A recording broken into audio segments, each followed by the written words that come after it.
let's jam on year 3 to 7. We did great outside doing the 0 to 3. Let's go to 3 to 7, kind of break that down on what it is. So in year 3 to 7 of your business is when you start to hit some strides. So you learned a lot in the first 3 years, and hopefully, if you're going the right direction in year 3 to 7, this is where it really gets fun.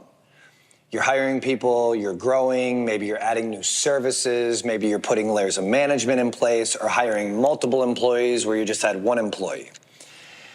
In year 3 to 7, it's very important that the planning that you did in year 0 to 3 is leading towards being profitable. Because without making profit in your business, you can't really grow in the ways that you want to. Now, you might not make as much profit as you did in year 0 to 3 because a lot more was dependent on you. But some of the layers that you're shedding or the phases of growth should lead towards more people doing more things, taking stuff off of your plate. There might be some things that you like doing that you're not very good at. And it's one of the things like I was talking about, giving up control to have real control. I have terrible news. Business is not always supposed to be fun. Like whether it's the 9 to 5 or the 8 to 8 or the whatever it is, like you are gonna have to do a bunch of shit that you don't want to all the time. I've been in business for 15 years.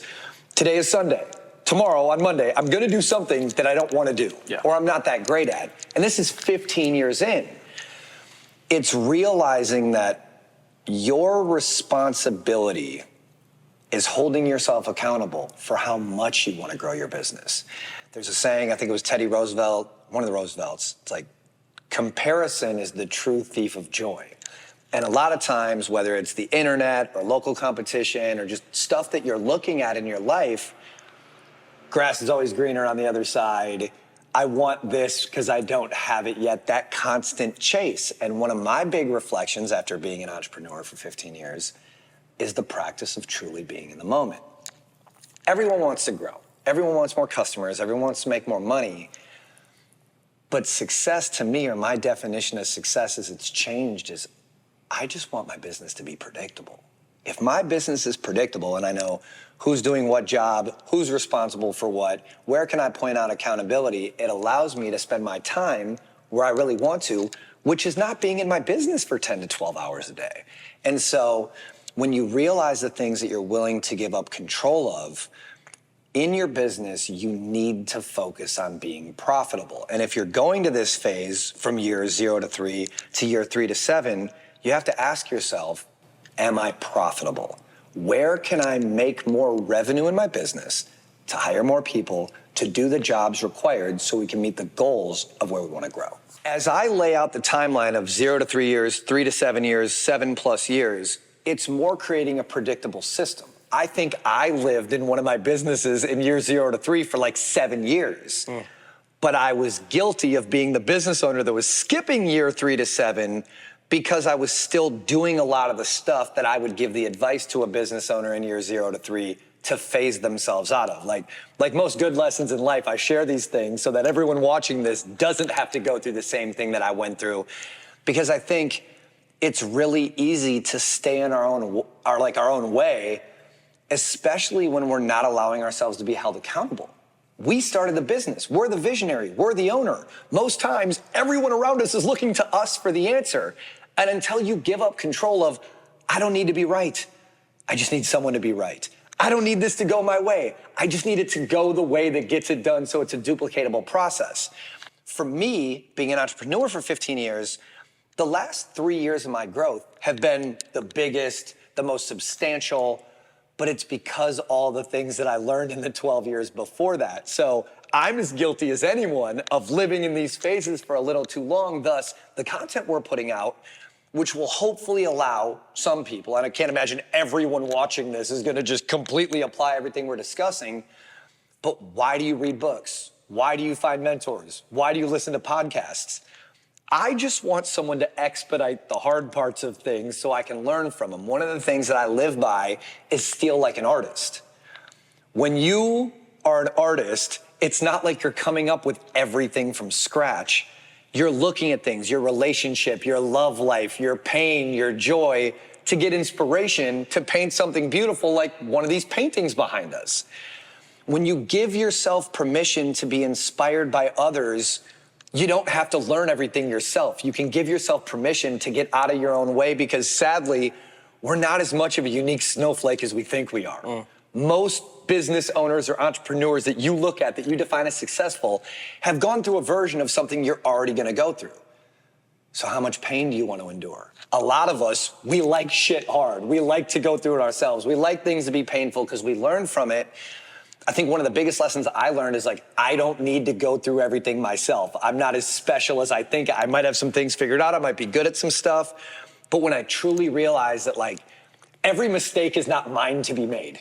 I can look at something that someone else went through, take some inspiration from that, take a lesson from that, and allow that to determine the way I'm gonna make my next decision without saying, I'm smart, I'm capable, I have to do this and go through this on my own.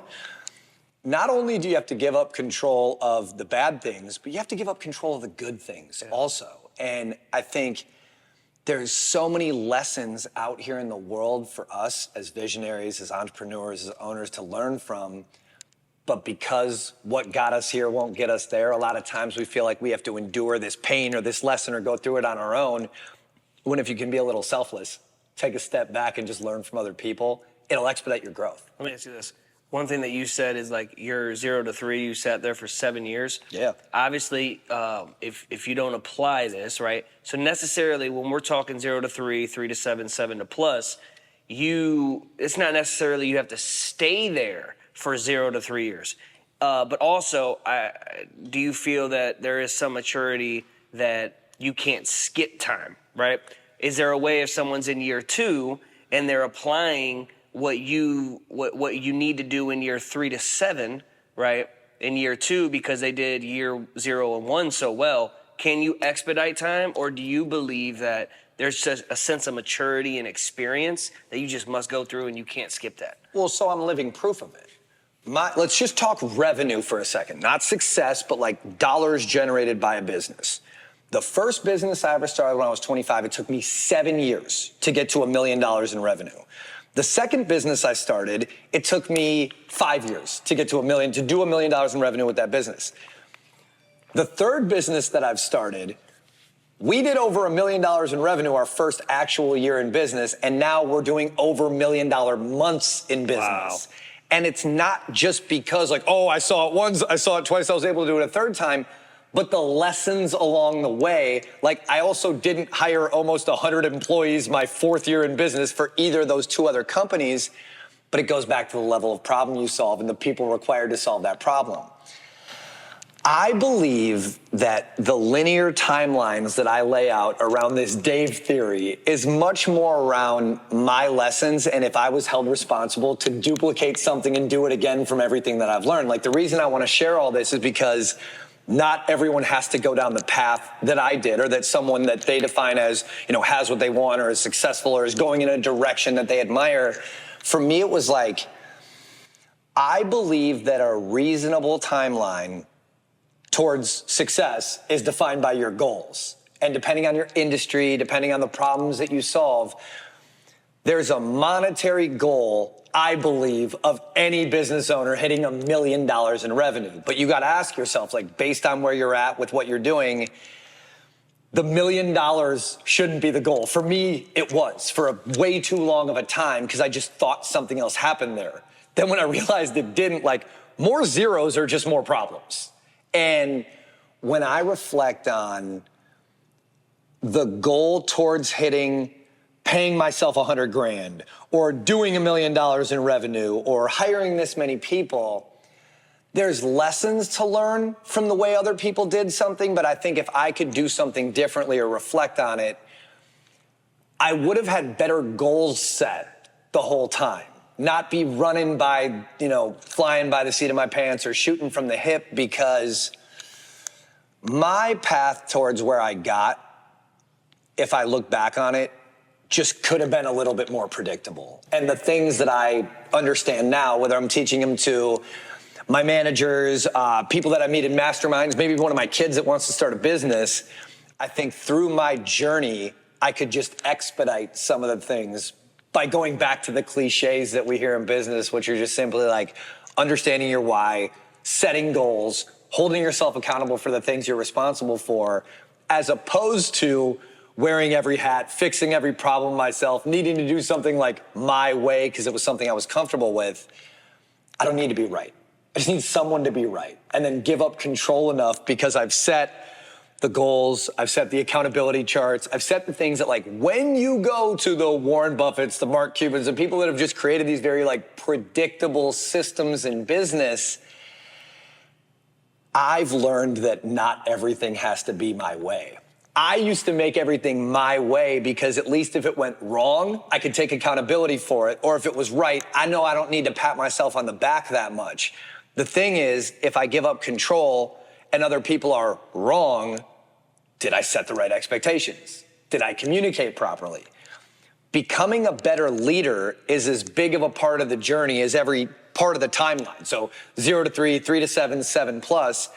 If you're not evolving as a person, as a leader, as a founder, as a manager, you're gonna stay stuck in this 0 to 3 the entire time.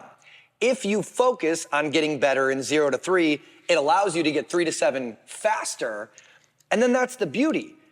If you're successful making profit, hiring people, growing your business, you can live in that 3 to 7 as we go to the Dave principle forever. Or you can skip the whole thing and stay a stubborn, focused, not profitable business owner. 7 plus can last forever if you allow it to, if you're not holding yourself responsible for your growth. On next week's episode of Dope Conversations. Just because you've been open 3 years, 7 years, 10 years, 20 years, whatever it is, doesn't mean you can't practice the exercises that we're talking about to just simply align for this quarter, for the next 3 months, for this year. What are your goals?